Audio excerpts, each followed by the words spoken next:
Olá, seja muito bem-vindo. Começa agora o programa Dualidade, diretamente dos estúdios da TV Mundo Maior, em Guarulhos, São Paulo, Brasil.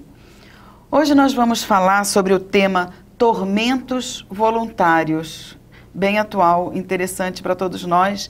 E para dar uma aula para a gente aqui, porque ele é expositor não só de tribuna, como de sala de aula, como divulgador da doutrina espírita em vários centros espíritas, entre ele o Centro Espírita Verdade e Luz, lá em Atibaia, que eu tive o prazer de conhecer e palestrar lá, e o Centro Espírita Mensageiros da Luz, que é em Bom Jesus dos Perdões. Ele trabalha não só dando aula, como de várias outras formas divulgando a doutrina. Nós estamos falando de Alexandre Rodrigues Cunha.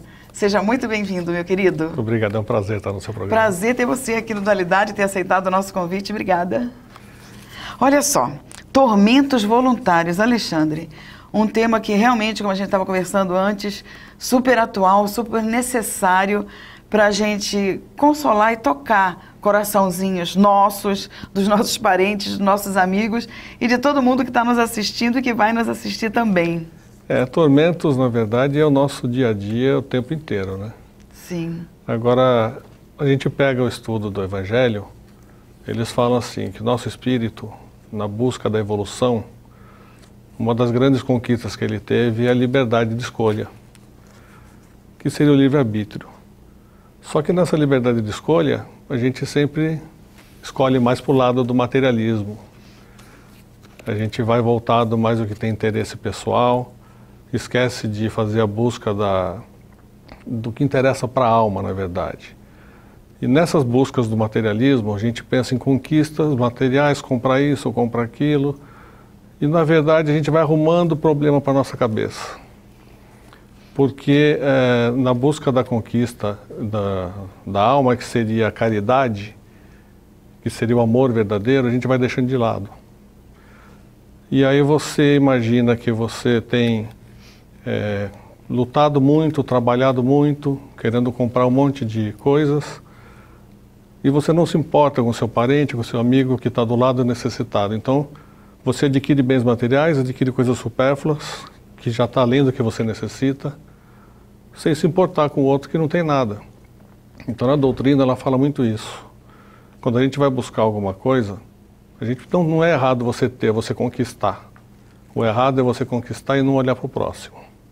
Você podendo ajudar e não querer ajudar, aí você começa a adquirir tormentos voluntários para você.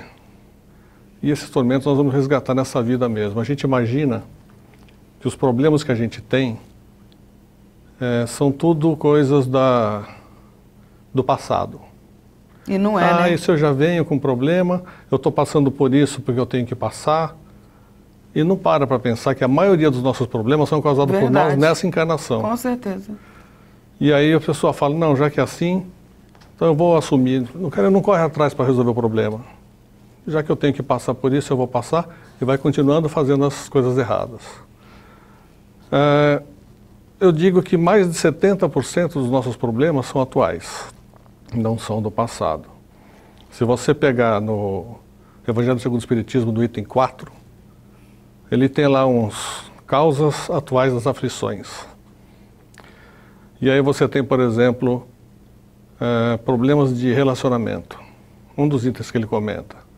Muitas uniões que são feitas... O capítulo 5 no item 4. Capítulo 5, item 4. Do Muitas Evangelho uniões que eles fazem por interesses financeiros. Não tem amor. Então você tem uma pessoa, uma mulher, se une com um rapaz, porque sabe que vai ter uma vida boa, vai passar por tormentos voluntários a vida toda, para poder adquirir essa situação estável. E não é para isso que a gente vem. O nosso objetivo aqui não é esse. Você pega relacionamento de pais e filhos. Tem muitas pessoas que têm reclamações que os filhos hoje em dia são complicados, que não são educados. Na verdade, não é que não são educados, eles são. Mas com a vida atual, a vida moderna hoje em dia, tudo é muito fútil, né? Então, para facilitar, os pais vão dando as coisas para as crianças, para os filhos, E aí perde o controle. Porque o filho acha que pode fazer o que quer, vai na escola, não respeita a professor, porque acha que o dinheiro comanda tudo. E são tormentos que a gente causa para a gente mesmo. Isso aí não tem como mudar, a não ser que você seja radical e volte no período como era na época dos nossos pais, né? Que não tinha nada disso. Ele não precisava falar. Era ditadura, assim, papa. Ele só olhava, você já sabia o que ele queria. Verdade. Aí você já olhava, não, tá bom, nem reclama. Se reclamar... Agora hoje eles falam qualquer coisa pra gente, né, Alexandre? Fala pra gente. Os filhos conversam com a gente, imagina se a gente fosse falar assim com os nossos não pais. Não só fala, responde, às vezes até xinga, acha que é normal. Não, tá tratando como trata um amigo. Na verdade, perdeu essa diferença de amigo e pai, né? É, porque precisa ter pai, precisa ter limite, precisa ter pais, né? Pai e mãe. Então, amigo, todo mundo, né? É muito fácil. O problema é assim, você tem que ser amigo do seu filho hoje em dia, porque tem muita coisa na rua ruim que você tem que falar como amigo para ele poder se abrir com você. Então, você tem que orientar, tem que explicar, e só na amizade que você consegue. Antigamente não tinha muito essa conversa. Antigamente você também mal saía, né? Era diferente. Hoje você tem que se abrir. Só que eles confundem essa amizade com o limite do pai. Então a briga é sempre como se fosse com um amigo. A discussão, lógico que não vai chegar a vias de fato, mas no bate-boca isso é normal. Eu tenho um filho de 18 anos, eu sei como é que funciona isso. Então a gente vira e mexe, a gente está discutindo. Só que eu estou aprendendo a ficar na minha, depois eu chego, converso, olha, se fizer isso, vai dar errado para você. Aí é o caso do tormento voluntário. Para nós, quando a gente não consegue controlar, e para ele, quando ele começa a fazer as coisas erradas, porque ele vai assumir coisas que ele vai ter que responder. Ale, deixa eu te perguntar um negócio. Falando em tormentos voluntários, né? Que é realmente, vira e mexe, a gente encontra pessoas, muitas pessoas, com início, ou então já com depressão, com aquela tristeza por conta de tal fato que foi se repetindo, etc. E a gente mesmo, às vezes, fica numa tristeza.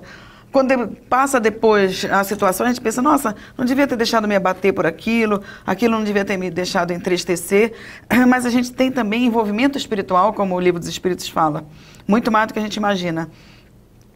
Como é que a gente pode saber, Ale, se a gente está trazendo sofrimento e tormento para a gente, sem ser fruto nosso, sendo influência espiritual? O que diz a doutrina é assim, a primeira coisa que tem que fazer numa situação dessa é se apegar à oração. Porque quando nós estamos nesse tormento voluntário, nós estamos atraindo para a gente coisas, espíritos inferiores que também querem mais ver a casa pegar fogo.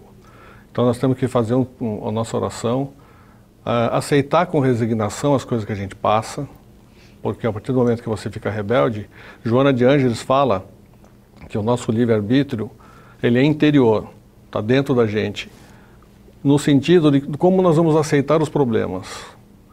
Então, se eu tenho um problema sério, ou não, mas que isso está me abalando, se eu aceitar de uma forma resignada, me apegar à oração, saber que eu tenho que passar por isso, que não foi algo que eu provoquei, a gente consegue ajuda da espiritualidade, a gente consegue alívio, a gente consegue ir acalmando esse sofrimento.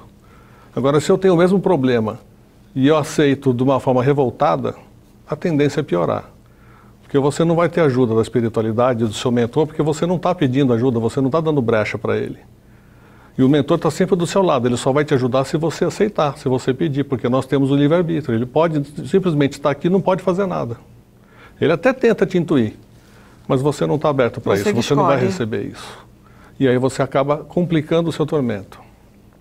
Tem um exemplo que é uma história até real, contada no livro A Luz do Consolador, por Irene Amaral Pereira.